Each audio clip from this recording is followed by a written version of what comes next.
지금 유럽 지리학계가 한 독일 교수의 놀라운 변화에 주목하고 있습니다. 10년간 평야 문명론만을 연구해온 그가 갑자기 한국 산악 문명의 우수성을 주장하며 자신의 기존 이론을 뒤집는 논문을 발표했습니다. 대체 외국의 전문가들은 한국을 어떻게 생각하고 있는 걸까요? 오늘의 사연 시작합니다. 영상 시작 전 1초 만에 누를 수 있는 구독과 좋아요는 제작에 큰 힘이 됩니다. 안녕하세요. 저는 베를린 대학교에서 지리학을 가르치고 있는 마르쿠스 슈타인입니다. 제가 한국이라는 나라에 대해 알게 된 건 참 우연한 일이었습니다. 그날도 평소와 다름없이 베를린 대학교 강의실에서 평야 문명론에 대해 강의를 하고 있었죠. 저는 지난 10년간 유럽의 평야지대만을 연구해온 지리학자로서 인류 문명이 오직 넓은 평야에서만 번영할 수 있다는 확고한 신념을 가지고 있었습니다. 그날 강의 내용은 메소포타미아 평원과 나일강 유역, 그리고 유럽 대평원이 어떻게 위대한 문명의 요람이 되었는지에 관한 것이었어요. 저는 칠판에 그래프를 그려가며 학생들에게 설명했죠. 평야 면적과 문명 발달 정도는 정비례한다고, 이것이 지리학의 불변 법칙이라고 말입니다. 10년 넘게 연구해온 결과였고 수많은 논문과 데이터로 뒷받침된 이론이었습니다. 강의실에는 유럽 각국에서 온 학생들이 앉아 있었는데 모두들 진지하게 제 설명을 들었습니다. 독일, 프랑스, 이탈리아, 스페인. 그들의 고향은 모두 평야나 구릉지대였기 때문에 제 이론을 자연스럽게 받아들였죠. 로마 제국이 지중해 연안의 평야에서 시작되어 유럽 전체로 확장된 것, 게르만족들이 북유럽 평원에서 강력한 부족 연맹을 이룬 것, 이 모든 것이 지형의 영향이라고 설명했습니다. 문명의 발달은 지형에 의해 결정됩니다. 넓은 평야는 농업 생산성을 높이고 교통과 교역을 원활하게 하며 대규모 인구 집중을 가능하게 합니다. 반면 산악지대는 이 모든 것을 방해하죠. 그래서 인류 역사상 위대한 문명들은 모두 평야에서 탄생했습니다. 제가 이렇게 말하자 학생들이 고개를 끄덕였습니다. 당연한 이야기처럼 들렸을 겁니다. 실제로 그들이 아는 문명들 그리스, 로마, 프랑크 왕국, 신성로마 제국 모두 평야나 구릉지대를 기반으로 했으니까요. 그런데 강의가 끝날 무렵 뒷자리에 앉은 한 학생이 손을 들었습니다. 동양인 학생이었는데 이름은 김수진이라고 했습니다. 그 학생은 한국에서 온 교환 학생이었죠. 교수님, 질문이 있습니다. 그 학생의 목소리는 조용하지만 확신에 차 있었습니다. 한국은 국토의 70%가 산악지대인데 어떻게 5,000년 동안 문명을 이어올 수 있었을까요? 고구려, 백제, 신라부터 시작해서 고려, 조선을 거쳐 현재까지. 그것도 외침을 수차례 막아내면서 독자적인 문화를 발전시켰는데요. 순간 저는 말문이 막혔습니다. 한국이라는 나라에 대해 제대로 알아본 적이 없었거든요. 유럽 중심의 지리학만 공부해온 저에게는 생소한 질문이었어요. 강의실의 다른 학생들도 갑자기 조용해졌죠. 모두들 제 대답을 기다리고 있었습니다. 저는 잠시 당황했지만 제 이론에 대한 확신이 있었기 때문에 단호하게 답했습니다. 그런 곳에서는 진정한 문명이 불가능합니다. 아마도 외부 문명의 영향을 받았거나 혹은 문명이라고 부르기에는 수준이 낮았을 겁니다. 산악지대에서는 농업 생산성이 떨어지고 인구 집중이 어려우며 교역과 문화 교류가 제한되기 때문이죠. 김수진 학생의 표정이 굳어지는 것을 보았습니다. 다른 학생들도 어색한 침묵을 지켰죠. 하지만 저는 개의치 않았습니다. 학문적 사실을 말한 것뿐이니까요. 지리학의 기본 원리를 설명한 것뿐이었어요. 산악지대는 자연재해도 많고 방어에는 유리할지 몰라도 발전에는 절대적으로 불리합니다. 이건 지리학의 상식입니다. 저는 더 확실하게 못 박았습니다. 만약 한국에 문명이 있었다면 그것은 아마도 중국이나 다른 평야 문명의 변방 문화 정도였을 겁니다. 김수진 학생은 더 이상 말하지 않았습니다. 강의를 마치고 나서도 저는 그 질문에 대해 크게 신경 쓰지 않았어요. 오히려 제 이론의 우수성을 보여주는 좋은 사례라고 생각했죠. 산악지대의 한계를 명확히 보여주는 증거 아니겠습니까?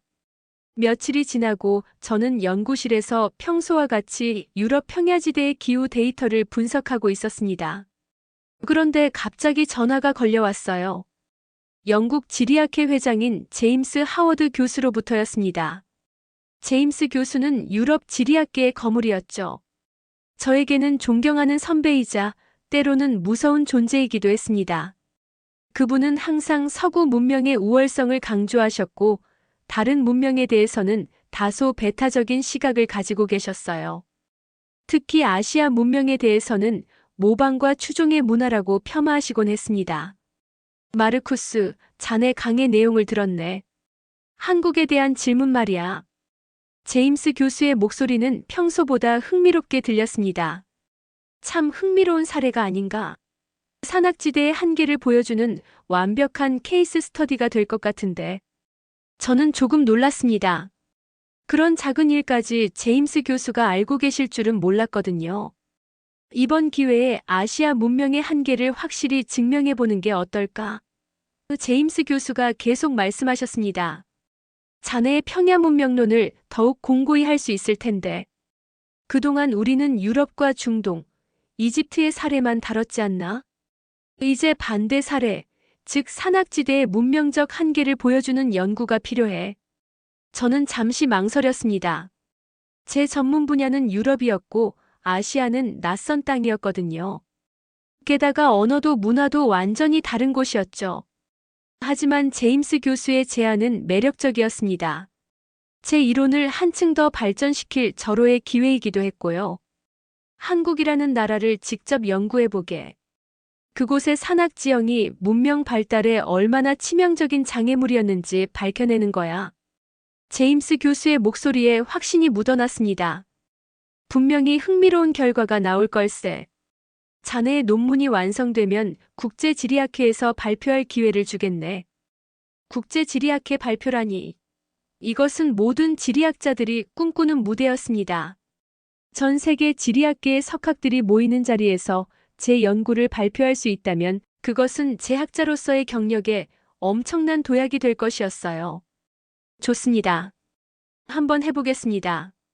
저는 제임스 교수에게 답했습니다. 언제까지 완성하면 될까요? 6개월 정도 주겠네. 충분한 시간일 걸세. 제임스 교수가 만족스러운 목소리로 말씀하셨습니다. 기대하고 있겠네, 마르쿠스. 자네의 평야 문명론이 완전한 이론으로 완성되는 순간을 말이야. 전화를 끊고 나서 저는 가슴이 뛰었습니다. 이것은 정말 좋은 기회였어요. 한국이라는 산악국가의 문명적 한계를 증명함으로써 제 평야 문명론을 더욱 견고하게 만들 수 있을 테니까요. 그날 밤 저는 도서관에서 한국에 관한 자료들을 찾아보았습니다. 정말 놀라웠어요. 국토의 70%가 산이라니 이런 척박한 땅에서 어떻게 문명이 발달할 수 있었을까? 하는 의문이 더욱 커졌죠. 태백산맥, 소백산맥, 지리산. 온통 산맥들로 이루어진 나라였습니다. 지도를 보면서 저는 확신했습니다. 역시 제 이론이 맞다. 이런 곳에서 어떻게 위대한 문명이 나올 수 있겠어. 아마도 중국 문명의 변방 문화 정도였을 거야. 그렇게 해서 저는 한국행을 준비하기 시작했습니다. 연구 계획을 세우고 필요한 장비들을 준비하고 현지 가이드를 섭외했죠. 모든 것이 순조롭게 진행되었습니다. 출발 전날 밤 저는 이미 결론을 내린 상태였어요. 한국의 산악 지형은 분명 문명 발달의 걸림돌이었을 것이고 제가 할 일은 그 증거들을 수집하는 것뿐이라고 생각했습니다. 인천공항에 도착했을 때의 첫인상은 제 예상과 정확히 일치했습니다. 비행기에서 내려다본 한국의 모습은 온통 산이었어요. 드문드문 보이는 평야는 너무나 작고 협소해 보였죠. 저는 속으로 생각했습니다. 역시 제 이론이 맞다. 이런 곳에서 어떻게 위대한 문명이 나올 수 있겠어. 공항에서 서울로 향하는 길에서도 마찬가지였습니다. 고속도로 양쪽으로 끝없이 펼쳐진 산들을 보며 저는 더욱 확신을 갖게 되었어요. 이런 지형에서는 대규모 농업이 불가능하고 도시 건설도 제한적일 수밖에 없었을 텐데 어떻게 문명이 발달할 수 있었을까 싶었습니다. 서울에 도착한 첫날, 저는 현지 가이드를 만났습니다. 박민준이라는 이름의 29세 젊은 지질학자였어요. 제임스 교수가 소개해준 사람이었는데 첫인상부터 범상치 않았습니다.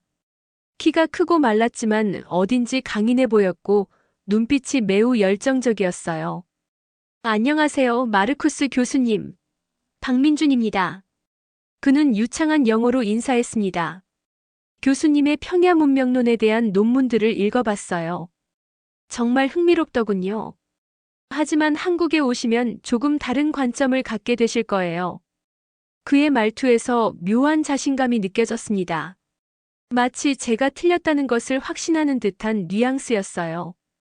저는 약간 불쾌했지만 예의상 미소를 지었습니다. 그럴까요? 하지만 지리학적 원리는 전 세계 어디서나 동일합니다. 산악지대의 한계는 명확하죠. 그렇게 생각하실 수도 있겠지만요. 박민준이 의미심장한 미소를 지었습니다. 내일부터 직접 보시면 아시게 될 거예요. 우선 북한산에서 시작해 볼까요?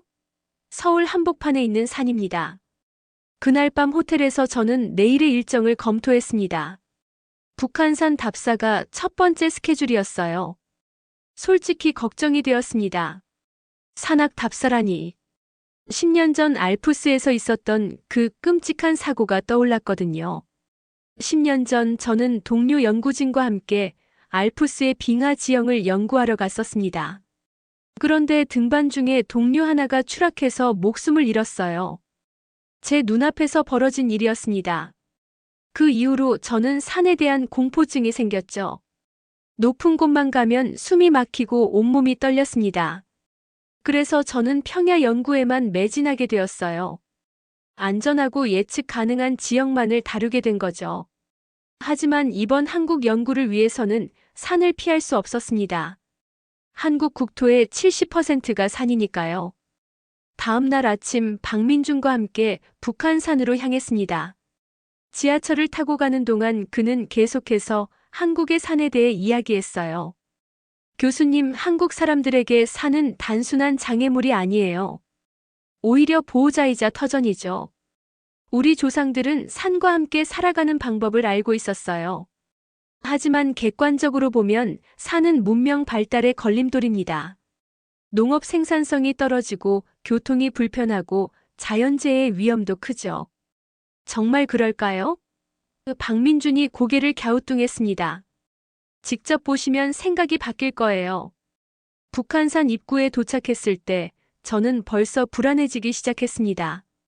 높은 화강암 봉우리들이 하늘을 찌를 듯 솟아 있었어요.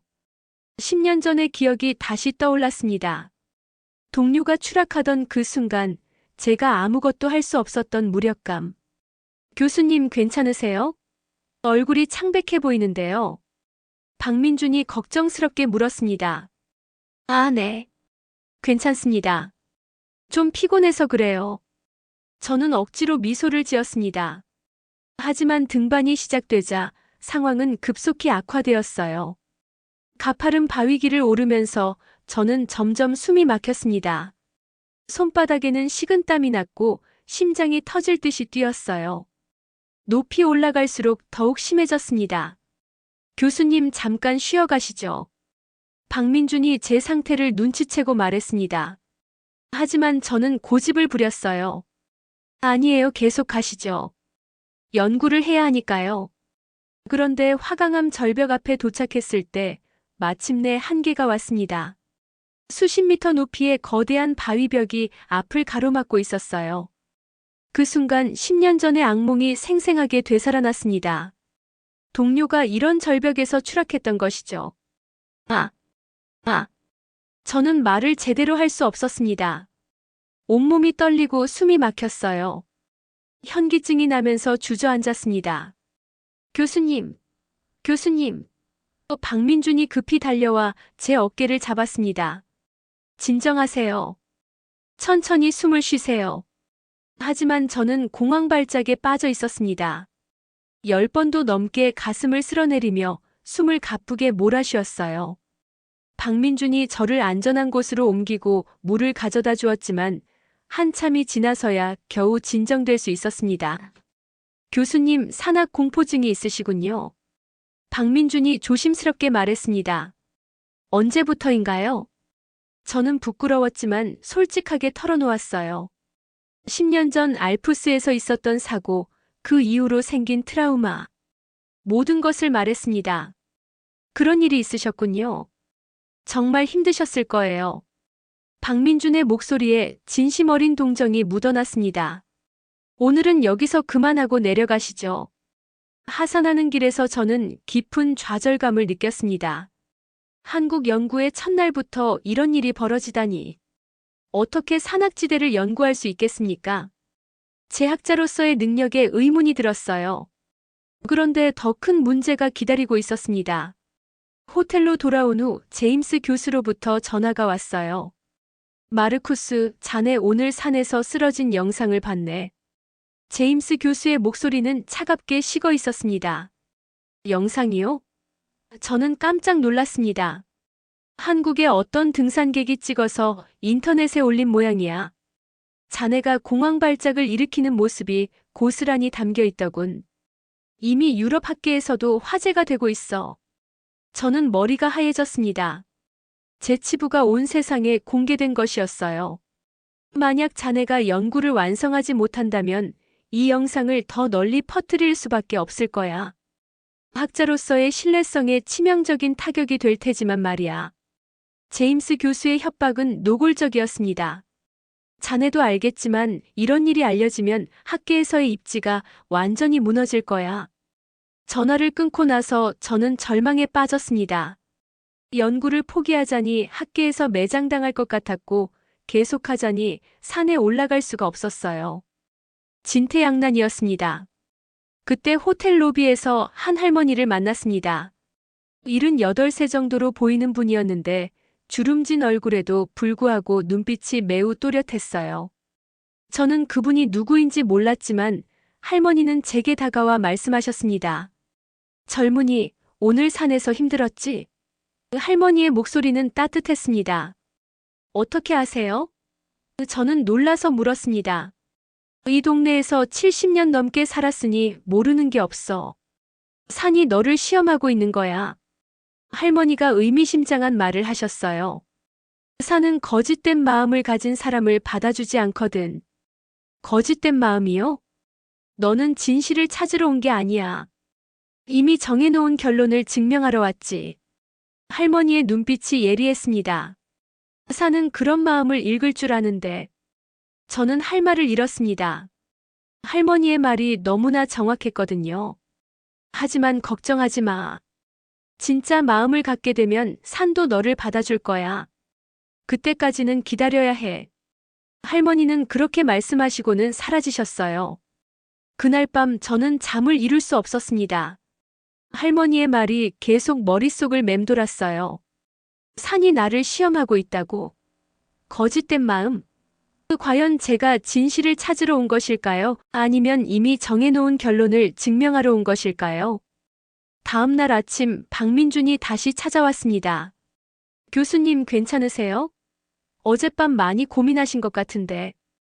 박민준 씨, 솔직히 말해서 연구를 계속할 수 있을지 모르겠어요. 산에 오를 수가 없으니까요. 교수님, 한국의 산을 이해하는 방법은 등반만이 아니에요. 산 아래에서부터 시작해봐요. 우리 조상들이 어떻게 산과 함께 살아왔는지 천천히 보시면 될 거예요. 박민준의 말에서 희망을 느꼈습니다. 아직 포기할 때가 아니었어요. 산 정상에 오르지 못한다고 해서 연구를 포기할 필요는 없었습니다. 다른 방법을 찾아보기로 했어요. 하지만 여전히 제임스 교수의 협박이 마음에 걸렸습니다. 그 영상이 더 퍼진다면 정말로 학계에서의 제 입지는 완전히 무너질 것이었어요. 어떻게든 연구를 성공적으로 마쳐야 했습니다. 그런데 과연 제가 원래 생각했던 대로 연구를 진행할 수 있을까요? 한국의 산악지대가 정말로 문명의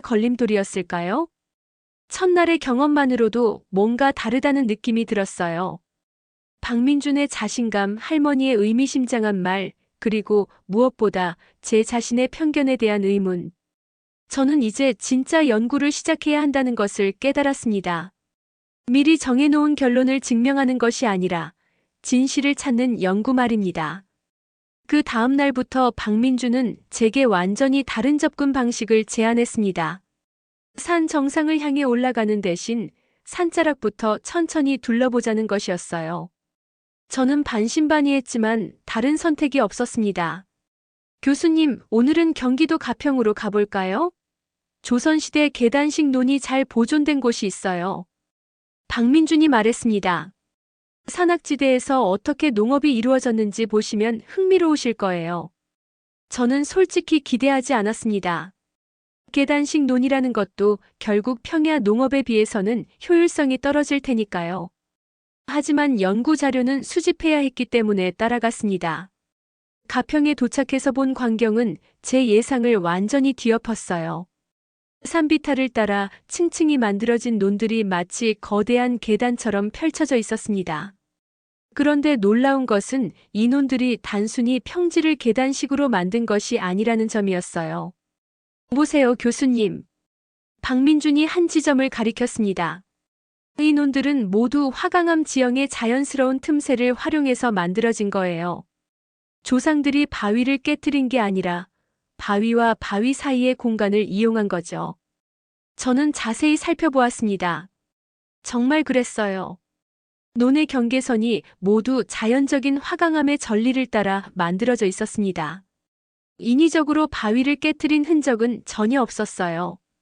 이게 어떻게 가능한 거죠? 저는 놀라서 물었습니다. 우리 조상들은 수백 년에 걸쳐 이 지형을 관찰했어요. 화강암이 어떻게 풍화되는지, 물이 어떻게 흐르는지, 토양이 어떻게 형성되는지 모든 것을 파악한 후에 자연과 조화를 이루는 방식으로 농업을 발전시킨 거죠. 박민준은 계속 설명했습니다. 이 계단식 논들은 단순히 농업용지를 확보하는 것뿐만 아니라 산사태 방지, 홍수 조절, 지하수 보존 등 여러 기능을 동시에 수행한다는 것이었어요. 보시면 각 논마다 높이가 조금씩 다르죠? 이건 우연이 아니에요. 강우량과 경사도, 토지를 모두 계산해서 설계한 거예요. 비가 많이 올 때는 위쪽 논에서 아래쪽으로 물이 천천히 흘러가면서 홍수를 방지하고, 가뭄일 때는 지하수가 자연스럽게 올라와서 농작물을 살려주죠. 저는 점점 놀라움을 감출 수 없었습니다. 이것은 단순한 농업이 아니라 정교한 수리학적 설계였어요. 유럽의 평야지대에서도 이 정도 수준의 정밀한 농업 시스템을 보기는 어려웠습니다. 그런데 생산성은 어떨까요? 아무리 정교해도 평야 농업보다는 떨어질 텐데요. 그럴까요? 박민준이 미소를 지었습니다. 헥타르당 수확량을 계산해 보시죠. 이 지역의 논들은 평야지대 못지않은 생산성을 보여요. 게다가 자연재해에 훨씬 강하고 지속 가능성도 뛰어납니다. 실제로 데이터를 확인해 보니 박민준의 말이 맞았습니다. 단위 면적당 수확량이 결코 낮지 않았어요. 오히려 안정성 면에서는 평야 농업보다 우수했습니다. 홍수나 가뭄에도 피해가 적었고 토양 침식도 거의 없었어요. 이건 정말 놀랍네요. 저는 솔직하게 인정했습니다. 유럽에서는 이런 사례를 본 적이 없어요. 아직 시작일 뿐이에요, 교수님. 박민준의 눈빛이 반짝였습니다. 내일은 고구려 산성을 보러 가죠. 정말 깜짝 놀라실 거예요. 그날 저녁 저는 호텔방에서 오늘 본 것들을 정리해 보았습니다. 제가 알고 있던 상식과는 완전히 다른 세계였어요. 산악지대가 농업에 불리하다는 것은 맞지만 한국의 조상들은 그 불리함을 오히려 장점으로 바꿔놓았습니다. 다음 날 우리는 경기도 연천의 고구려 산성으로 향했습니다. 임진강 유역에 있는 당포성이라는 곳이었어요. 박민준은 길에서 계속 고구려에 대해 설명해 주었습니다. 고구려는 700년 동안 중국의 여러 왕조와 맞서 싸우면서도 독립을 지켜낸 나라예요. 수나라, 당나라 같은 강대국들이 수십만 대군으로 침입했지만 모두 물리쳤죠. 그 비결이 바로 산성이었어요. 당포성에 도착해서 본 광경은 정말 압도적이었습니다. 험준한 산봉우리를 따라 축조된 거대한 성벽이 마치 용처럼 굽이치며 뻗어 있었어요. 그런데 놀라운 것은 이 성벽이 자연 지형을 완벽하게 활용하고 있다는 점이었습니다. 보세요, 교수님. 이 성벽은 단순히 적을 막기 위한 방어시설이 아니에요. 박민준이 성벽의 한 부분을 가리켰습니다. 이 돌들이 어떻게 쌓여 있는지 보세요. 자세히 보니 성벽의 돌들이 지진이나 강풍에도 무너지지 않도록 정교하게 설계되어 있었어요. 각 돌의 무게중심이 완벽하게 계산되어 있었고 배수 시설까지 갖춰져 있었습니다. 이 산성들은 군사적 목적뿐만 아니라 주민들의 피난처 역할도 했어요. 평상시에는 농업과 목축을 하다가 전쟁이 일어나면 산성으로 피해서 몇 달씩 버텨냈죠. 산성 안에는 우물, 창고, 주거지가 모두 있었어요. 저는 산성 내부를 둘러보면서 감탄을 금할 수 없었습니다. 이것은 단순한 요새가 아니라 완전한 도시였어요. 수천 명이 생활할 수 있는 모든 시설이 갖춰져 있었습니다. 중국의 평야지대 국가들은 이런 산성을 공략할 수가 없었어요. 박민준이 설명을 계속했습니다. 평야에서는 기마부대나 공성무기가 위력적이지만 산악지대에서는 오히려 불리하거든요. 고구려군은 지형을 완벽하게 파악하고 있었기 때문에 소수로도 대군을 물리칠 수 있었던 거죠. 산성에서 내려오는 길에 우리는 정할머니를 다시 만났습니다. 어떻게 이런 곳까지 오셨는지 신기했어요. 할머니, 여기서 뭘 하고 계세요? 박민준이 반갑게 인사했습니다. 민준아, 너희들 온다고 해서 기다리고 있었지. 할머니가 웃으시며 답하셨어요. 이 외국인 교수님에게 들려줄 이야기가 있거든. 할머니는 우리를 산성 근처의 작은 정자로 안내하셨습니다. 그리고는 6.25 전쟁 당시의 이야기를 들려주셨어요. 나는 그때 20살이었어. 인민군이 쳐들어왔을 때 우리 가족들과 함께 이 산으로 피했지. 산속 동굴에서 100일 넘게 숨어 지냈어요. 할머니의 목소리는 잔잔했지만 무게감이 있었습니다. 처음에는 무서웠지. 산속은 춥고 어둡고. 하지만 시간이 지나면서 깨달았어요. 산이 우리를 보호해주고 있다는 것을 말이야. 동굴은 따뜻했고 샘물은 깨끗했고 산나물과 열매들로 끼니를 때울 수 있었어요. 저는 할머니의 이야기에 푹 빠져들었습니다. 그때 생각했어요. 우리 조상들이 왜 산을 신성하게 여겼는지 알겠더라고. 산은 단순한 장애물이 아니야. 우리를 지켜주는 어머니 같은 존재였어요. 할머니는 계속 말씀하셨습니다. 젊은이, 너는 산을 적으로 생각하고 있지? 극복해야 할 대상으로 여기고 있어. 하지만 그게 아니야. 산은 함께 살아가야 할 동반자예요. 할머니, 그런데 객관적으로 보면 산악지대는 발전에 불리하지 않나요? 교통도 불편하고 개발도 어렵고. 제가 이렇게 말하자 할머니가 고개를 저으셨어요. 발전이 뭔지부터 생각해봐야 해. 너희 서양 사람들이 말하는 발전은 자연을 정복하고 개발하는 거잖아. 하지만 우리가 말하는 발전은 자연과 조화를 이루며 지속 가능하게 살아가는 거야. 할머니의 말이 가슴에 와닿았습니다. 이 산들 덕분에 우리는 수많은 외침을 막아낼 수 있었어요. 몽골군도 중국군도 일본군도 모두 이 산에서 고전했지. 산이 없었다면 우리나라는 진작에 사라졌을 거야. 그날 저녁 호텔로 돌아와서 저는 깊은 생각에 빠졌습니다. 이틀 동안 본 것들이 제 기존 관념을 완전히 뒤흔들어 놓았어요. 한국의 산악지대는 제가 생각했던 것과는 전혀 달랐습니다. 조선시대의 계단식 농업, 고구려의 산성 시스템, 그리고 정할머니의 생생한 증언까지. 이 모든 것들이 산악지대의 새로운 가능성을 보여주고 있었어요. 하지만 여전히 서구적 사고에 갇혀있는 제 자신을 발견했습니다. 그래도 평야가 더 효율적이지 않나? 결국 경제적으로는 불리한 거 아닌가? 이런 생각들이 계속 머릿속을 맴돌았어요. 박민준이 말했던 것처럼 저는 아직 한국의 산을 진정으로 이해하지 못하고 있었습니다. 단순히 서구적 잣대로 평가하려고만 했지 그들만의 독특한 지혜를 받아들이려 하지 않았어요. 제임스 교수의 협박도 여전히 부담이었습니다.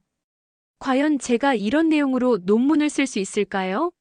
한국의 산악 문명을 긍정적으로 평가한다면 제 원래 계획과는 정반대가 되는 거였어요. 그날 밤 저는 오랫동안 잠들지 못했습니다. 지난 이틀 동안의 경험이 제 안에서 뭔가를 바꿔놓고 있었지만 아직은 확신을 갖지 못하겠었어요. 더 많은 것을 봐야 할 것 같았습니다. 박민준이 내일은 더 놀라운 것을 보여주겠다고 했는데 과연 어떤 것일까요? 저는 기대 반 두려움 반으로 내일을 기다렸습니다. 제 학문적 신념이 더욱 흔들릴지도 모른다는 두려운 말입니다. 다음 날 아침 박민주는 저를 강원도 평창으로 데려갔습니다. 그는 오늘 정말 특별한 것을 보여주겠다고 했어요. 한국 산악지대에 숨겨진 과학을 발견하게 될 거라고 말했습니다. 평창에 도착해서 박민준이 안내한 곳은 작은 산촌이었습니다. 해발 800m 정도의 고지대에 자리 잡은 마을이었어요. 첫눈에는 평범해 보였지만 박민준의 설명을 들으면서 점점 놀라게 되었습니다. 이 마을 사람들은 수백 년 동안 상수도 없이 살아왔지만 한 번도 수질 문제를 겪은 적이 없다고 했어요. 상수도 시설 없이 어떻게 깨끗한 물을 공급받을 수 있는지 정말 궁금했습니다. 박민주는 저를 마을 뒤편의 산으로 안내했습니다. 그리고 땅속에 묻힌 복잡한 관로 시스템을 보여주었어요. 이것은 자연적인 지하수 정화 시스템이라고 했습니다. 빗물이 화강암층을 통과하면서 자연스럽게 정화되는 원리를 조상들이 파악하고 수백 년에 걸쳐 완벽한 급수 시스템을 만들어낸 것이었죠. 실제로 지하수의 수질을 측정해보니 정말 놀라웠습니다. 현대의 정수 기술로 처리한 물과 비교해도 전혀 뒤지지 않았어요. 오히려 미네랄 함량이나 pH 균형 면에서는 더 우수했습니다. 화강암이 천연 필터 역할을 한다는 것이었습니다. 빗물이 산을 타고 내려오면서 여러 층의 암석을 통과하게 되는데 각 층마다 다른 종류의 정화 작용이 일어난다고 했어요. 물리적 여과, 화학적 중화, 생물학적 분해까지 모든 과정이 자연적으로 이루어지는 것이었습니다. 저는 감탄했습니다. 이것은 현대과학으로도 설명하기 어려운 정교한 시스템이었어요. 조상들이 어떻게 이런 원리를 파악할 수 있었는지 정말 놀라웠습니다. 박민주는 세대를 거치면서 축적된 경험적 지식이라고 설명했어요. 수백 년 동안 관찰하고 실험하면서 최적의 시스템을 만들어낸 것이라고 했습니다. 현대과학이 증명하기 이전에 이미 완성된 기술이었던 거죠.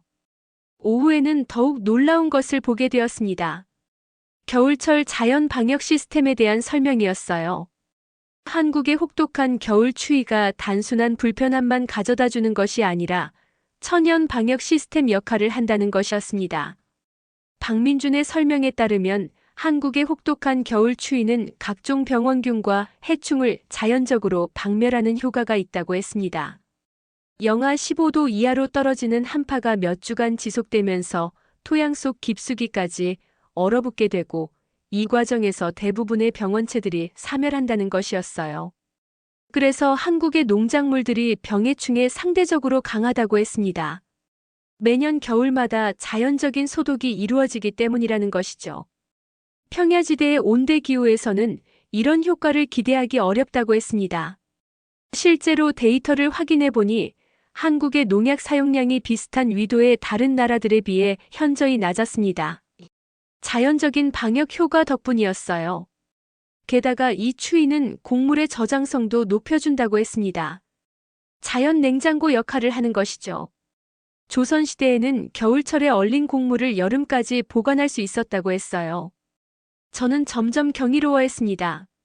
한국의 산악 기후가 가져다주는 이런 부가적 효과들을 전혀 예상하지 못했거든요. 제가 알고 있던 지리학적 상식으로는 설명할 수 없는 현상들이었습니다. 저녁 무렵 우리는 마을의 한 고택을 방문했습니다. 200년 된 전통 한옥이었는데 놀랍게도 별도의 난방 시설 없이도 실내 온도가 일정하게 유지되고 있었어요. 집주인 할아버지의 설명으로는 이것도 산악지대만의 특별한 건축 기술이라고 했습니다. 이 집은 산의 지열을 활용하도록 설계되었다는 것이었어요. 바닥 아래로 따뜻한 공기가 순환하면서 자연 난방이 이루어진다고 했습니다. 한옥의 구조를 자세히 살펴보니 정말 과학적이었습니다. 집 전체가 하나의 거대한 열교환 시스템처럼 설계되어 있었어요. 여름에는 시원하고 겨울에는 따뜻하게 유지되도록 모든 것이 계산되어 있었습니다. 박민주는 이것이 평야지대의 건축과는 완전히 다른 접근 방식이라고 설명했어요.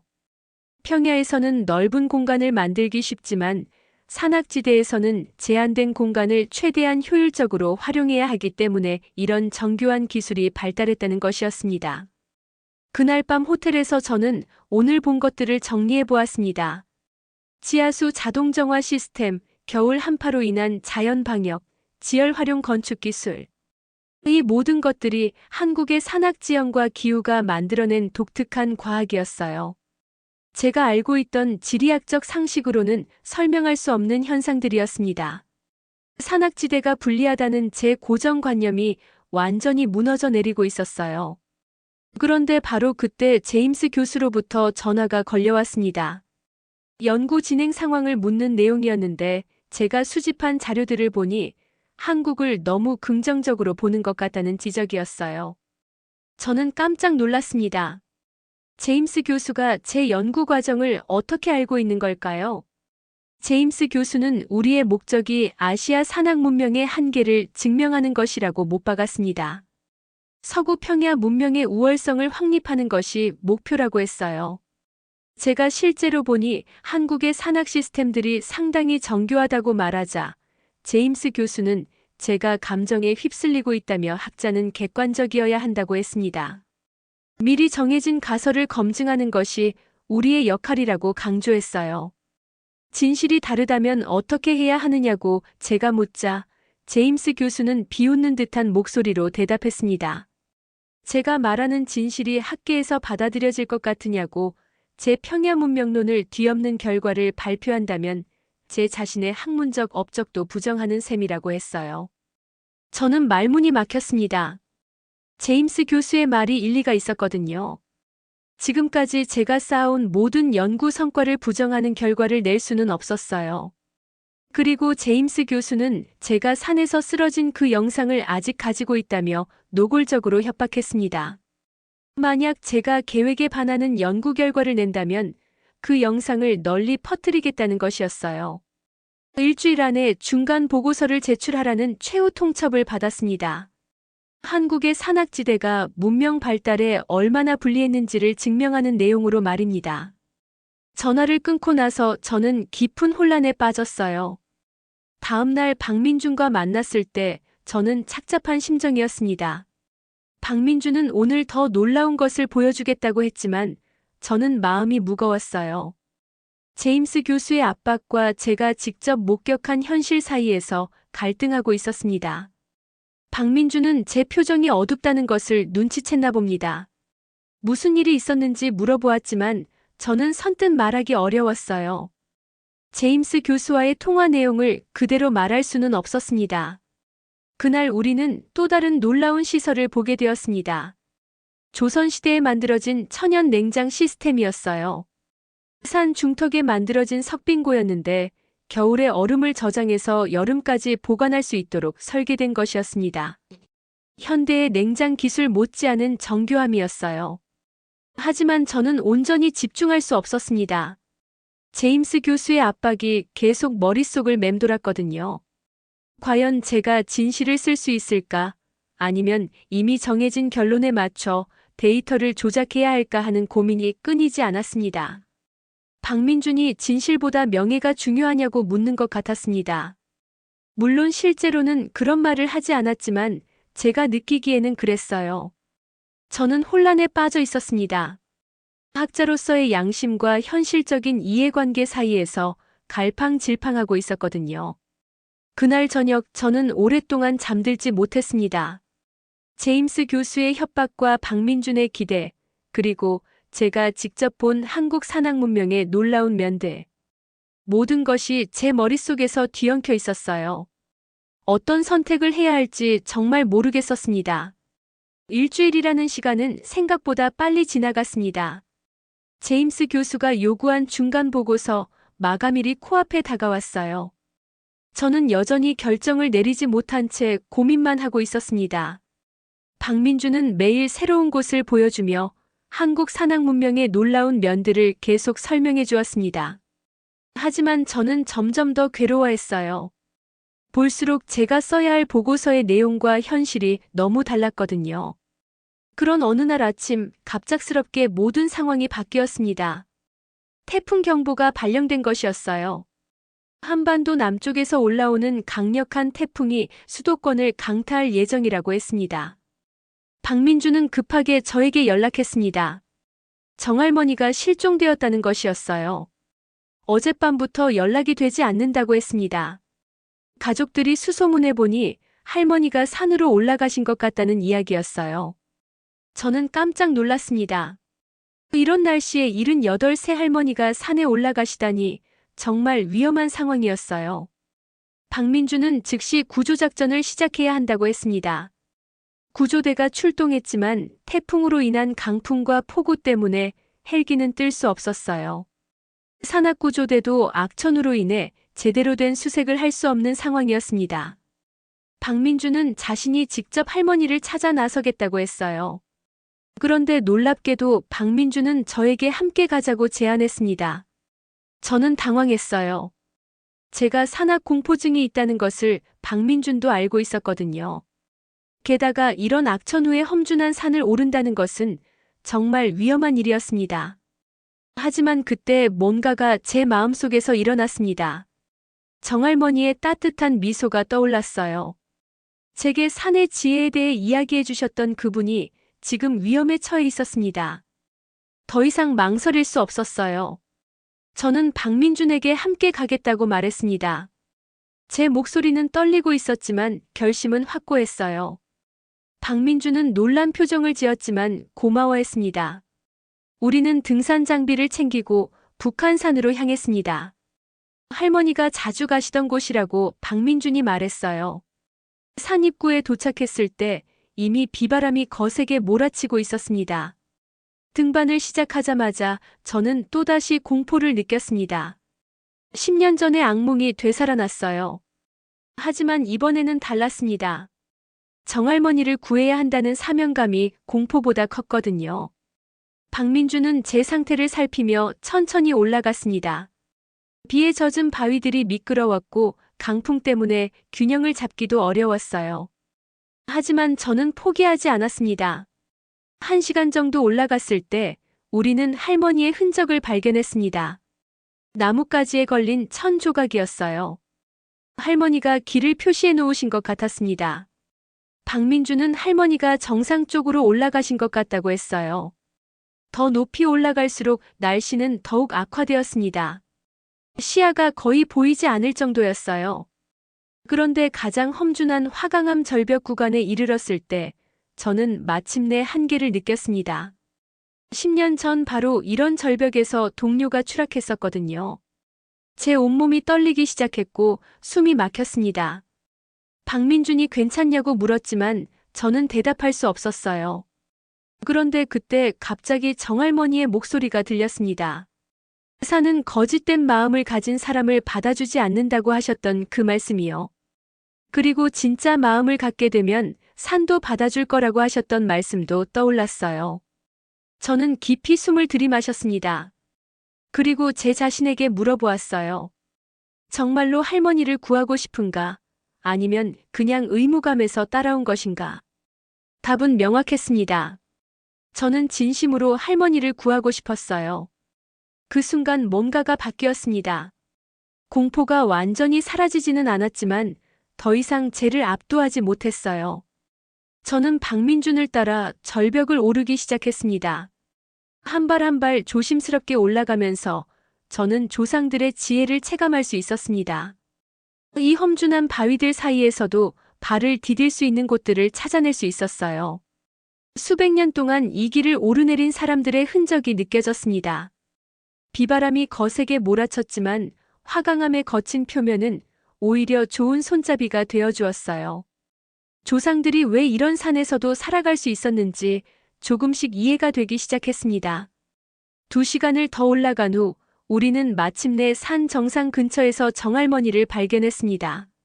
할머니는 바위 틈새의 작은 동굴에서 비를 피하고 계셨어요. 다행히 큰 부상은 없으셨지만 체온이 많이 떨어진 상태였습니다. 박민준이 급히 응급처치를 했고 저는 할머니께 담요를 덮어드렸어요. 할머니는 쟤를 보시고 미소를 지으셨습니다. 이제 너도 사내 아들이 되었구나 하는 표정이었어요. 할머니를 발견했지만 문제는 하산이었습니다. 할머니의 상태로는 혼자 걸어 내려갈 수 없었어요. 구조 헬기를 부를 수도 없는 상황이었고 우리가 할머니를 직접 모시고 내려가야 했습니다. 그런데 바로 그때 하늘에서 헬기 소리가 들렸습니다. 태풍 속에서도 누군가 헬기를 띄운 것이었어요. 하지만 이상했습니다. 구조 헬기의 표시가 아니었거든요. 헬기에서 내린 사람은 놀랍게도 제임스 교수였습니다. 그는 몇 명의 동행자와 함께 나타났어요. 제가 여기 있다는 것을 어떻게 알았는지 신기했습니다. 제임스 교수는 저에게 다가와서 말했습니다. 이제 그만 내려가자고. 할머니는 한국 구조대가 알아서 구조할 것이라고 했어요. 그리고 저에게는 중요한 일이 남아있다고 했습니다. 저는 거부했습니다. 할머니를 두고 갈 수는 없다고 말했어요. 하지만 제임스 교수는 완강했습니다. 저를 강제로 헬기에 태우려고 했어요. 박민준이 제임스 교수를 말렸습니다. 이런 날씨에 할머니를 혼자 두면 안 된다고, 함께 구조해야 한다고 했어요. 하지만 제임스 교수는 들으려 하지 않았습니다. 그때 정할머니가 말씀하셨습니다. 젊은이, 내가 선택할 때가 왔구나. 진실을 택할 것인가, 거짓을 택할 것인가. 산은 내 선택을 지켜보고 있다고 하셨어요. 저는 결심했습니다. 제임스 교수에게 명확히 말했어요. 할머니를 구조하는 것이 우선이라고, 학술적인 일은 그 다음이라고 했습니다. 제임스 교수의 얼굴이 굳어졌습니다. 그는 저에게 최후 경고를 했어요. 이번이 마지막 기회라고, 지금 따라오지 않으면 정말로 학계에서 매장당할 거라고 했습니다. 하지만 저는 흔들리지 않았습니다. 정할머니의 안전이 제 경력보다 중요했어요. 제임스 교수는 결국 혼자 헬기를 타고 떠났습니다. 가면서 저에게 후회하게 될 거라는 말을 남기고 말이에요. 우리는 조심스럽게 할머니를 모시고 하산을 시작했습니다. 비바람이 여전히 거셌지만 저는 더 이상 두렵지 않았어요. 오히려 산이 우리를 보호해주고 있다는 느낌이 들었습니다. 하산하는 동안 저는 많은 것을 깨달았습니다. 산이 적이 아니라 동반자라는 것, 자연과 싸우는 것이 아니라 함께 살아가는 것이 진정한 지혜라는 것을 말이에요. 정할머니도 제 변화를 느끼셨나 봅니다.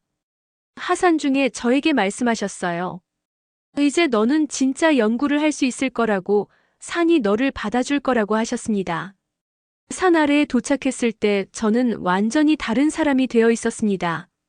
10년 전의 트라우마를 극복했을 뿐만 아니라 학자로서 진정 추구해야 할 가치가 무엇인지 깨달았어요. 박민준은 제게 고마워했습니다.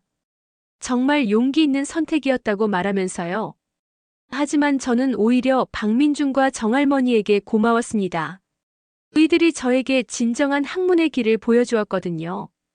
그날 밤 저는 제임스 교수의 협박에도 불구하고 마음이 편했습니다. 비록 학계에서의 미래가 불투명해졌지만 적어도 제 양심은 깨끗했어요. 이제 진짜 연구를 시작할 때가 되었다는 생각이 들었습니다. 태풍이 지나간 다음 날, 저는 호텔에서 제임스 교수의 전화를 받았습니다. 예상했던 대로 그는 경로에 있었어요. 어제 산에서 일어난 일에 대해 강하게 질책했습니다. 제임스 교수는 저에게 최후 통첩을 내렸습니다. 이틀 안에 한국 문명을 폄하하는 보고서를 작성해서 제출하라는 것이었어요. 그렇지 않으면 저를 학계에서 완전히 매장시키겠다고 협박했습니다. 제가 산에서 쓰러진 영상뿐만 아니라 다른 치부들도 모두 공개하겠다는 위협이었어요. 전화를 끊고 나서 저는 깊은 고민에 빠졌습니다. 정말 어려운 선택의 기로에 서 있었거든요. 한편으로는 지금까지 쌓아온 학문적 경력이 아까웠고, 다른 한편으로는 제가 직접 목격한 진실을 왜곡할 수는 없었어요. 그날 오후 박민준이 찾아왔습니다. 그는 제게 특별한 자료를 가져왔다고 했어요. 조선왕조실록에서 발췌한 기록들이었습니다. 한국이 역사상 수많은 외침을 어떻게 막아냈는지에 대한 구체적인 기록들이었어요. 박민준이 보여준 기록들은 정말 놀라웠습니다. 몽골의 7차례 침입을 모두 막아낸 고려, 수나라와 당나라의 대규모 침입을 물리친 고구려, 정유재랑과 정진회란에서 명군과 함께 일본군을 물리친 조선. 모든 것이 산악지형을 활용한 방어 전략 덕분이었어요. 특히 놀라운 것은 중국 역대 왕조들이 한국을 정복하려다 실패한 기록들이었습니다. 한나라, 위나라, 수나라, 당나라, 원나라. 모든 강대국들이 한국의 산악지형 앞에서 좌절했다는 기록이 남아 있었어요. 박민준은 이런 기록들이 결코 우연이 아니라고 설명했습니다. 한국의 조상들이 수천 년에 걸쳐 산악지형을 완벽하게 활용하는 전략을 발전시켜온 결과라는 것이었어요. 단순히 방어만 한 것이 아니라 산악지형의 특성을 이용해 독창적인 문명을 만들어낸 것이라고 했습니다. 저는 이 기록들을 보면서 더욱 확신을 갖게 되었습니다. 한국의 산악 문명이 결코 열등하지 않다는 것을 말이에요. 오히려 평야 문명과는 다른 차원의 고도한 문명이었던 것 같았습니다. 그런데 문제는 이런 내용으로 논문을 쓸 수 있느냐는 것이었어요. 제임스 교수의 압박이 점점 거세지고 있었고, 저는 정말 어려운 상황에 처해 있었습니다. 그날 저녁 정할머니가 다시 찾아오셨습니다. 어제 산에서 구조된 후 병원에서 검진을 받으셨다고 했는데 다행히 건강에는 이상이 없으셨어요. 할머니는 제게 고맙다고 인사하시면서 한 가지 이야기를 더 들려주셨습니다. 할머니가 어제 왜 그런 날씨에 산에 올라가셨는지 궁금했는데 그 이유를 알 수 있었어요. 할머니는 제가 올바른 선택을 할 수 있도록 도와주고 싶으셨던 것 같았습니다. 산이 제게 마지막 시험을 주고 있다고 느끼셨다는 거예요. 할머니는 제게 말씀하셨습니다. 산은 거짓말을 용서하지 않는다고, 진실을 왜곡하면 반드시 그 대가를 치르게 된다고 하셨어요. 반대로 진실을 말하는 사람에게는 산이 힘을 주신다고도 하셨습니다. 그 말씀을 들으면서 저는 마음이 정해졌습니다. 제임스 교수의 협박이 무섭긴 했지만 제 양심을 속일 수는 없었어요. 제가 직접 보고 경험한 것들을 왜곡해서 발표할 수는 없었습니다. 다음 날 아침 저는 결심을 굳혔습니다. 제임스 교수가 요구한 보고서가 아니라 제가 정말로 발견한 진실을 담은 논문을 쓰기로 한 것이에요. 비록 학계에서 매장당할 위험이 있더라도 학자로서의 양심을 지키고 싶었습니다. 박민준에게 제 결심을 이야기하자 그는 정말 기뻐했습니다. 마침내 교수님이 올바른 선택을 하셨다고, 이제 진짜 연구가 시작될 수 있다고 말했어요. 그리고 더 많은 자료들을 보여주겠다고 약속했습니다. 며칠 동안 저는 박민준과 함께 추가 조사를 했습니다. 한국 전역의 산악지대를 돌아다니면서 조상들의 지혜가 담긴 유적들을 더 많이 발견할 수 있었어요. 계단식 농업, 산성 건축술, 자연 활용 기술. 모든 것이 놀라웠습니다. 특히 인상 깊었던 것은 강원도 정선의 아리랑 마을이었어요. 해발 1000m가 넘는 고지대에 위치한 이 마을은 수백 년 동안 자급자족하며 살아온 곳이었습니다. 산악지형의 불리함을 완전히 극복하고 오히려 장점으로 활용한 사례였어요. 마을 사람들은 산의 경사를 이용해 자연관계 시설을 만들었고 고도차를 활용해 다양한 작물을 재배했습니다. 계절풍을 이용한 건조시설, 지열을 활용한 저장고. 모든 것이 과학적으로 설계되어 있었어요. 이런 자료들을 수집하면서 저는 확신을 갖게 되었습니다. 한국의 산악 문명은 결코 열등하지 않다는 것을 말이에요. 평야 문명과는 다른 방식이지만 그 나름의 고도한 문명을 이룩한 것이었습니다. 논문을 쓰는 과정에서 저는 제 기존 이론을 완전히 수정해야 했습니다. 평야 문명론이 틀렸다는 것은 아니지만 그것이 유일한 문명 발달의 경로는 아니라는 것을 인정해야 했어요. 산악 문명도 그 나름의 독특한 가치와 지혜를 가지고 있다는 것을 받아들여야 했습니다. 그런데 논문을 거의 완성해갈 무렵 제임스 교수로부터 다시 연락이 왔습니다. 저에게 마지막 경고를 하는 내용이었어요. 만약 계획대로 하지 않으면 정말로 학계에서 끝장이라는 협박이었습니다. 하지만 저는 더 이상 흔들리지 않았습니다. 이미 결심을 내렸고 그 결심을 바꿀 생각이 없었어요. 제임스 교수에게 명확히 답변했습니다. 저는 제가 발견한 진실만을 발표할 것이라고 말했습니다. 제임스 교수는 분노했지만 어쩔 수 없었어요. 저는 이미 국제지리학회에 논문을 제출한 상태였거든요. 물론 제임스 교수가 방해할 수도 있었지만 적어도 시도는 해볼 수 있었습니다. 논문 제목은 평야문명론의 재고찰 한국 산악문명에서 찾은 새로운 패러다임이었습니다. 제 기존 이론을 부정하는 것이 아니라 확장하는 내용이었어요. 문명 발달의 경로가 평야만이 아니라 산악지대에서도 가능하다는 것을 증명하는 논문이었습니다. 박민주는 제 논문을 보고 정말 감동했다고 말했습니다. 마침내 한국의 진정한 가치를 인정받을 수 있게 되었다고 기뻐했어요. 정할머니도 제 결정을 자랑스러워하셨습니다. 하지만 저는 여전히 불안했습니다. 과연 국제학회에서 제 논문이 받아들여질까? 제임스 교수의 방해를 뚫고 발표할 기회를 얻을 수 있을까 하는 걱정이 컸어요. 그런데 뜻밖에도 국제지리학회에서 긍정적인 반응이 왔습니다. 제 논문이 매우 흥미롭다는 평가와 함께 발표 기회를 주겠다는 연락이었어요. 물론 제임스 교수의 반대가 있었지만 다른 심사위원들이 제 논문의 가치를 인정해 준 것 같았습니다. 드디어 진실을 말할 기회가 온 것이었습니다. 저는 두렵기도 했지만 동시에 설레었어요. 마침내 제가 발견한 한국 산악 문명의 놀라운 지혜를 세상에 알릴 수 있게 된 것이었습니다. 국제지리학회가 열리는 날이 다가왔습니다. 런던에서 개최되는 이번 학회에는 전 세계 지리학계의 석학들이 모였어요. 저는 긴장과 기대감으로 가슴이 뛰었습니다. 박민준도 함께 런던으로 왔습니다. 그는 제 발표를 뒷받침할 수 있는 추가 자료들을 준비해 왔어요.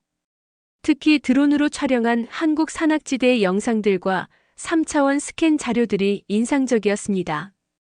조선시대 계단식 농업과 고구려 산성의 정교함을 생생하게 보여줄 수 있는 자료들이었어요. 학회장에 도착했을 때 저는 제임스 교수와 마주쳤습니다.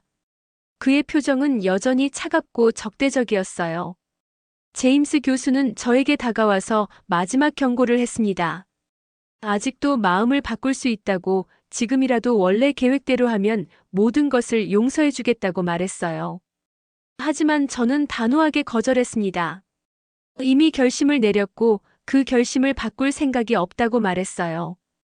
제임스 교수는 그렇다면 후회하게 될 거라며 위협적인 말을 남기고 떠났습니다. 제 발표 순서가 되었을 때 강당은 가득 찼습니다. 평야문명론으로 유명한 제가 어떤 새로운 이론을 발표할지 많은 학자들이 관심을 보였어요. 하지만 동시에 의구심도 있었던 것 같습니다. 제가 과연 제 기존 이론을 뒤엎는 내용을 발표할 수 있을지 의문스러워하는 분위기였어요. 저는 마이크 앞에 섰습니다. 잠시 숨을 고르고 나서 발표를 시작했어요. 저는 먼저 제 기존 평야문명론을 간략히 소개했습니다. 그리고 이번 한국 연구를 통해 새로운 관점을 갖게 되었다고 말했어요. 문명 발달의 경로가 평야만이 아니라 산악지대에서도 가능하다는 것을 발견했다고 발표했습니다. 청중들이 웅성거리기 시작했습니다. 제가 정말로 제 기존 이론에 의문을 제기하는 것인지 놀라워하는 분위기였어요. 제임스 교수의 얼굴은 점점 굳어졌습니다. 저는 계속해서 한국 산악 문명의 특징들을 설명했습니다. 조선시대의 계단식 농업이 단순한 농법이 아니라 정교한 수리학적 설계라는 점, 고구려 산성이 군사 요새를 넘어 완전한 도시 기능을 갖춘 복합시설이었다는 점을 강조했어요. 특히 한국이 역사상 수많은 외침을 막아낸 사실을 부각시켰습니다. 몽골의 7차례 침입, 중국 역대 왕조들의 정복 시도, 모든 것을 산악지형을 활용한 방어 전략으로 물리쳤다는 점을 설명했어요. 그런데 바로 그때 제임스 교수가 일어나서 방해를 시작했습니다. 제 발표 중간에 끼어들어서 이의를 제기한 것이에요. 제가 감정에 치우쳐서 객관성을 잃었다고 한국인들에게 현혹되어 잘못된 결론을 내렸다고 주장했습니다. 강당이 시끄러워졌습니다. 일부 청중들은 제임스 교수의 방해에 불쾌감을 표시했고, 일부는 그의 지적이 일리가 있다고 생각하는 것 같았어요. 저는 당황했지만 침착함을 유지하려고 노력했습니다. 그때 박민준이 나섰습니다. 그는 준비해온 드론 영상을 상영하기 시작했어요. 한국 산악지대의 놀라운 모습들이 대형 스크린에 펼쳐졌습니다. 계단식 논들이 산비탈을 따라 층층이 이어진 모습, 고구려 산성의 웅장한 규모, 전통 한옥의 정교한 구조. 모든 것이 생생하게 보여졌어요. 특히 3차원 스캔 자료는 압도적이었습니다. 조선시대 농업시설의 정교함을 과학적으로 분석한 결과 현대 농업 기술과 비교해도 전혀 뒤지지 않는다는 것이 증명되었어요. 고구려 산성의 건축 기법도 현대 공학 기준으로 평가해도 매우 우수했습니다.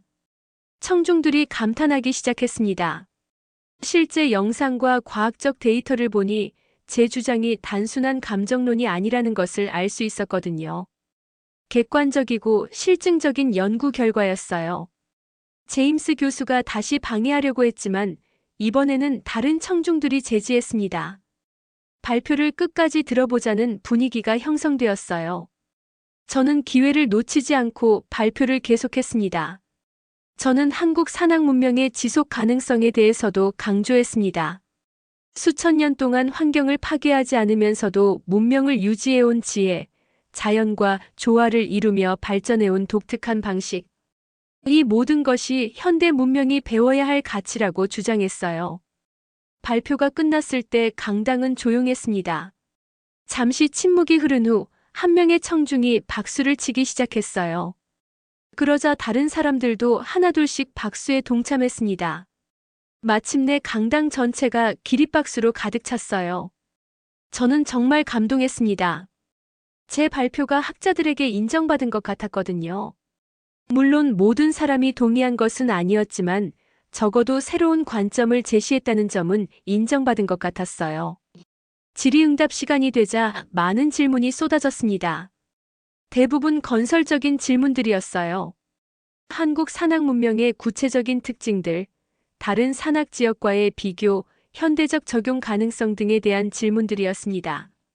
제임스 교수도 질문을 했지만 이번에는 공개적으로 제 연구의 신빙성에 의문을 제기하는 내용이었어요.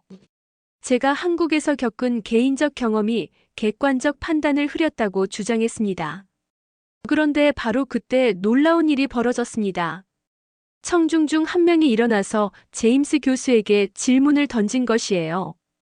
제임스 교수가 왜 이렇게 적대적으로 나오는지, 혹시 개인적인 이해관계가 있는 것은 아닌지 묻는 내용이었습니다. 그러자 또 다른 청중이 일어났습니다. 그 사람은 10년 전 제가 알프스에서 겪은 사고에 대해 알고 있다고 말했어요. 그리고 그 사고가 단순한 실수가 아니라 누군가의 안전장비 조작 때문이었다는 새로운 증거를 발견했다고 폭로했습니다. 강당이 술렁거렸습니다. 저도 깜짝 놀랐어요. 10년 전 사고에 대한 진실이 이런 식으로 밝혀질 줄은 몰랐거든요. 그 청중은 계속해서 증거를 제시했습니다. 당시 사용된 안전장비에 인위적 조작 흔적이 있었다는 것, 그리고 그 조작을 한 사람이 제임스 교수와 연관이 있다는 것이었어요. 제임스 교수의 얼굴이 창백해졌습니다. 그는 황급히 부인하려고 했지만 증거들이 너무 명확했어요. 10년 전부터 제임스 교수가 저를 제거하려고 계획했다는 것이 드러났습니다. 이것은 정말 충격적인 반전이었어요. 제임스 교수가 단순히 학문적 견해 차이로 저를 압박한 것이 아니라 개인적인 원한 때문에 제 생명까지 위험에 빠뜨렸다는 것이 밝혀진 것이었습니다. 청중들이 분노하기 시작했습니다. 학문의 순수성을 더럽힌 제임스 교수에 대한 비난이 쏟아졌어요. 그는 결국 강당을 빠져나갈 수밖에 없었습니다. 학계에서의 신뢰를 완전히 잃은 상태였어요. 이 사건으로 인해 제 발표는 더욱 주목받게 되었습니다. 제임스 교수의 방해와 음모가 드러나면서 오히려 제 연구의 가치가 더욱 부각된 것이었어요. 많은 학자들이 제 연구에 관심을 보였고 추가 연구를 제안하는 사람들도 있었습니다. 학회가 끝난 후 저는 박민준과 함께 런던 시내를 걸었습니다. 정말 꿈 같은 하루였어요. 제가 발견한 진실이 마침내 세상에 알려졌고 그것이 많은 사람들에게 인정받았습니다. 박민준은 제게 축하한다고 말했습니다. 마침내 한국의 진정한 가치가 국제적으로 인정받게 되었다고 기뻐했어요. 저도 정말 기뻤습니다. 비록 우여곡절이 많았지만 결국 진실이 승리한 것 같았거든요. 그날 밤 저는 한국에 있는 정할머니께 전화를 드렸습니다. 오늘 있었던 일을 모두 말씀드리니 할머니는 정말 기뻐하셨어요. 산이 너를 도와주었구나. 진실을 말하는 사람에게는 반드시 길이 열린다고 말씀하셨습니다. 이제 새로운 시작이었습니다. 제 평야문명론은 완전히 폐기된 것이 아니라 더 넓은 관점으로 확장되었어요. 산학문명론이라는 새로운 학문 분야의 출발점이 된 것 같았습니다. 런던에서의 성공적인 발표가 끝나고 1년이 지났습니다. 그동안 제 인생은 완전히 바뀌었어요. 국제지리학회에서의 발표 이후 전 세계 여러 대학에서 연구 제안이 들어왔고 그 중에서도 서울대학교의 제안이 가장 매력적이었습니다. 서울대학교는 저에게 새로운 학과를 만들어 달라고 제안했어요. 산학문명학과라는 전례 없는 학문 분야를 개척해 달라는 것이었습니다. 저는 주저없이 그 제안을 받아들였어요. 한국에서 발견한 지혜를 더 깊이 연구하고 전 세계 산악 지역의 문명을 체계적으로 탐구하고 싶었거든요. 서울대학교 부임 첫날, 저는 감개무량했습니다. 1년 전만 해도 한국을 무시하고 왔던 제가 이제 한국의 최고 대학에서 교수로 일하게 되다니 정말 놀라운 변화였어요. 제 연구실 창문에서는 북한산이 보였습니다. 처음 공포를 느꼈던 그 산이 이제는 든든한 동반자처럼 느껴졌어요. 박민준은 제 연구팀의 핵심 멤버가 되었습니다. 그는 한국 전통 지식의 현대적 해석을 담당했고 저는 그것을 국제적인 학문 체계로 발전시키는 역할을 맡았어요. 우리의 파트너십은 정말 완벽했습니다. 첫 번째 프로젝트는 세계 각지의 산악 문명을 연구하는 것이었습니다. 히말라야의 티베트 문명, 안데스의 잉카 문명, 코카서스의 그루지아 문명. 각각 독특한 방식으로 산악 지형을 활용해 문명을 발달시킨 사례들을 체계적으로 연구했어요. 특히 놀라운 발견은 이들 문명이 모두 비슷한 특징을 가지고 있다는 점이었습니다. 자연과의 조화, 지속 가능한 발전, 외침에 대한 강한 저항력. 평야 문명과는 완전히 다른 패러다임을 보여주고 있었어요. 연구를 진행하면서 저는 점점 확신을 갖게 되었습니다.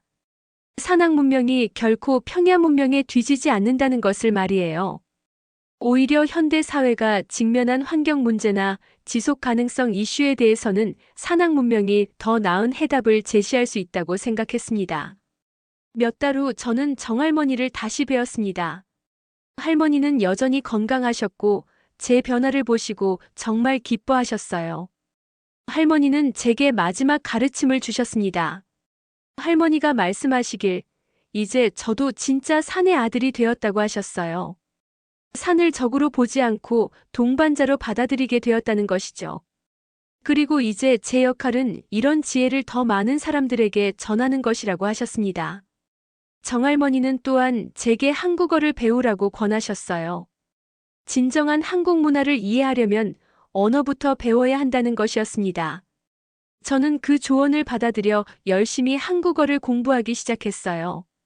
한국어 공부는 정말 어려웠지만 동시에 즐거웠습니다. 언어를 배우면서 한국 문화의 깊이를 더욱 이해할 수 있었어요. 특히 자연과 관련된 어휘들이 정말 풍부하다는 것을 발견했습니다. 산, 물, 바람, 계절. 모든 자연현상에 대해 세밀하고 아름다운 표현들이 있었어요. 반년 정도 지나서 저는 간단한 한국어로 대화할 수 있게 되었습니다. 박민주는 제 발음을 놀리면서도 열심히 도와주었어요. 연구실 다른 학생들도 제가 한국어로 인사하면 정말 기뻐했습니다. 그해 가을 저는 첫 번째 산악문명학 국제 심포지엄을 개최했습니다. 전 세계에서 산악 지역 연구자들이 모였어요. 티베트, 네팔, 페루, 볼리비아, 그루지아, 스위스. 각국의 연구자들이 자신들의 연구 성과를 발표했습니다. 심포지엄에서 가장 인상적이었던 것은 모든 발표자들이 한국의 사례에 깊은 관심을 보인다는 점이었어요. 한국의 산악 문명이 가장 체계적으로 발달했다고 평가하는 학자들이 많았습니다. 특히 외침을 막아낸 역사적 사례들은 다른 나라에서는 찾아보기 어려운 독특한 특징이라고 했어요. 심포지엄이 끝난 후 저는 박민준과 함께 북한산에 올랐습니다. 1년 전 처음 왔을 때와는 완전히 다른 기분이었어요. 이제는 두려움이 아니라 설렘으로 산에 오를 수 있었습니다. 산 정상에 서서 서울 시내를 내려다보니 정말 감회가 깊었습니다. 고층 빌딩들 사이로 한강이 흐르고 그 너머로 남산이 보였어요. 도시와 자연이 조화를 이루는 모습이 한국 문명의 특징을 그대로 보여주는 것 같았습니다. 박민준이 제게 물어보았습니다. 1년 전과 지금의 기분이 어떻게 다르냐고 말이에요. 저는 잠시 생각해보고 대답했습니다. 1년 전에는 산을 정복하려고 했다면 지금은 산과 대화하려고 한다고 말했어요. 그때 박민준이 웃으면서 말했습니다. 이제 교수님도 진짜 한국 사람이 된 것 같다고요. 산과 대화한다는 표현이 정말 한국적이라고 했어요. 저도 웃었습니다. 정말로 제가 많이 변한 것 같았거든요. 하산하는 길에서 우리는 미래 계획에 대해 이야기했습니다. 다음 해에는 더 큰 규모의 국제 연구 프로젝트를 시작할 예정이었어요. 유네스코와 협력해서 세계 산악 문명 유산을 조사하고 보존하는 사업이었습니다. 또한 저는 일반 대중을 위한 책도 쓸 계획이었습니다. 산악 문명의 지혜라는 제목으로 제가 한국에서 발견한 놀라운 경험들을 담은 책이었어요. 학술서가 아니라 누구나 쉽게 읽을 수 있는 에세이 형태로 쓸 생각이었습니다. 그해 겨울 정할머니께서 편찮으시다는 소식을 들었습니다. 저는 급히 병원으로 달려갔어요. 다행히 큰 병은 아니었지만 할머니의 연세를 생각하면 걱정이 되었습니다. 병실에서 할머니를 뵈니 여전히 정신은 맑으셨어요. 할머니는 제게 마지막 당부를 하셨습니다. 제가 배운 지혜를 혼자만 간직하지 말고 많은 사람들에게 나누어 달라는 것이었어요. 특히 젊은 세대들이 자연과 조화롭게 살아가는 방법을 배울 수 있도록 도와달라고 하셨습니다. 저는 할머니께 약속드렸습니다. 제가 배운 모든 것을 후대에 전하겠다고 산악문명학이 단순한 학문이 아니라 더 나은 세상을 만드는 지혜가 되도록 하겠다고 말씀드렸어요. 할머니는 제 손을 잡으시며 한국어로 말씀하셨습니다. 고맙다고 이제 마음 놓고 갈 수 있겠다고 하셨어요. 저도 한국어로 대답했습니다. 고맙습니다, 할머니. 할머니가 가르쳐 주신 지혜를 잘 간직하겠습니다. 할머니는 제 한국어 발음을 듣고 정말 기뻐하셨어요. 이제 진짜 한국 사람이 되었다고, 산도 이제 저를 완전히 받아들였을 거라고 말씀하셨습니다. 몇 주 후 할머니께서 평안히 돌아가셨습니다. 장례식에는 정말 많은 사람들이 왔어요. 할머니가 얼마나 많은 사람들에게 사랑받으셨는지 알 수 있었습니다. 저도 한국 전통 방식으로 할머니께 마지막 인사를 드렸어요. 할머니가 돌아가신 후 저는 더욱 열심히 연구에 매진했습니다. 할머니의 유언을 지키기 위해서였어요. 산악문명학을 더욱 체계화하고 실용적인 지혜로 발전시키는 일에 모든 노력을 기울였습니다. 이제 제 연구실에는 전 세계에서 온 학생들이 공부하고 있습니다.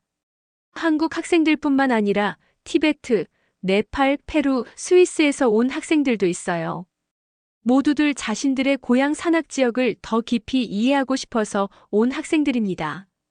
저는 이 학생들을 가르치면서 정말 보람을 느낍니다. 그이들이 고향으로 돌아가서 자신들만의 산악 문명학을 발전시킬 것이라고 생각하니 가슴이 뜁니다. 제가 한국에서 배운 지혜가 전 세계로 퍼져나가는 것 같아서 기뻐요. 오늘도 저는 연구실 창문으로 북한산을 바라봅니다. 계절에 따라 색깔을 바꾸는 산의 모습을 보며 자연의 지혜를 생각해 봅니다. 봄에는 연두색으로 생명력을 보여주고 여름에는 짙은 녹색으로 풍요로움을 나타내고 가을에는 단풍으로 아름다움을 선사하고 겨울에는 흰 눈으로 순수함을 드러내는 산의 모습에서 저는 인생의 지혜를 배웁니다. 박민주는 여전히 제 가장 소중한 동료입니다. 우리는 지금도 함께 새로운 연구 프로젝트를 진행하고 있어요. 최근에는 기후변화 시대의 산악 문명이 어떤 역할을 할 수 있는지 연구하고 있습니다. 지속 가능한 발전의 모델로서 산악 문명의 가능성을 탐구하는 것이죠. 제가 쓴 산악 문명의 지혜라는 책도 출간되어 많은 사람들이 읽고 있습니다. 특히 환경 문제에 관심이 많은 젊은 세대들이 큰 관심을 보여주고 있어요. 자연과 조화롭게 살아가는 방법에 대한 관심이 높아지고 있는 것 같습니다. 때로는 1년 전 제임스 교수와의 갈등을 떠올리기도 합니다. 그는 학계에서 완전히 사라졌고 저는 그의 소식을 더 이상 듣지 못하고 있어요. 하지만 저는 그를 원망하지 않습니다. 오히려 그 갈등 덕분에 제가 진정한 학자의 길을 찾을 수 있었다고 생각해요. 지난주에는 독일에서 제 부모님이 한국에 오셨습니다. 부모님은 제 변화에 정말 놀라셨어요. 한국어로 인사하는 제 모습을 보시고 깜짝 놀라셨거든요. 그리고 제가 북한산에 올라가자고 제안했을 때는 더욱 놀라셨습니다. 예전에 제가 산을 무서워했다는 것을 아시니까요. 부모님과 함께 오른 북한산에서 저는 많은 이야기를 해드렸습니다. 제가 여기서 배운 것들, 느낀 것들, 그리고 앞으로의 꿈들에 대해서 말이에요. 부모님은 제 이야기를 들으시며 정말 자랑스러워 하셨습니다. 산 정상에서 서울 시내를 내려다보며 저는 중얼거렸습니다. 문명은 땅을 정복하는 것이 아니라 땅과 함께 살아가는 것이다. 이것이 제가 한국에서 배운 가장 소중한 깨달음입니다. 평야든 산악이든 중요한 것은 자연과 조화를 이루며 지속 가능한 방식으로 발전하는 것이라는 것을 깨달았어요. 오늘 저녁에도 저는 연구실에서 늦게까지 일할 예정입니다. 내일 있을 국제 화상회의를 준비해야 하거든요. 유럽의 알프스 지역 연구자들과 협력 방안을 논의하는 자리입니다. 제가 한국에서 배운 산악 문명의 지혜를 알프스에도 적용할 수 있을지 탐구해 보려고 합니다. 창밖으로 해가 지고 있습니다. 북한산의 능선이 저녁 노을에 물들어 아름답게 빛나고 있어요. 저는 이 광경을 보며 감사한 마음이 듭니다. 1년 전 우연히 시작된 한국 여행이 제 인생을 완전히 바꿔놓았습니다. 이제 저는 진정한 의미에서 세계인이 된 것 같습니다. 독일에서 태어났지만 한국에서 새로운 삶을 얻었고 앞으로는 전 세계의 산악 지역을 연구하며 인류의 지혜를 탐구할 것입니다. 정할머니가 살아계셨다면 정말 기뻐하셨을 것 같습니다. 제가 이제 진짜 산의 아들이 되었고 그 지혜를 많은 사람들과 나누고 있으니까요. 내일도 새로운 하루가 시작될 것입니다. 새로운 연구, 새로운 발견, 새로운 만남들이 기다리고 있어요. 저는 그 모든 것들이 기대됩니다. 산악문명학이라는 새로운 학문을 통해 더 나은 세상을 만드는데 기여하고 싶거든요. 북한산이 저에게 고맙다고 인사하는 것 같습니다. 저도 마음속으로 산에게 인사합니다. 한국어로 말이에요. 고맙습니다, 산아. 앞으로도 잘 부탁합니다.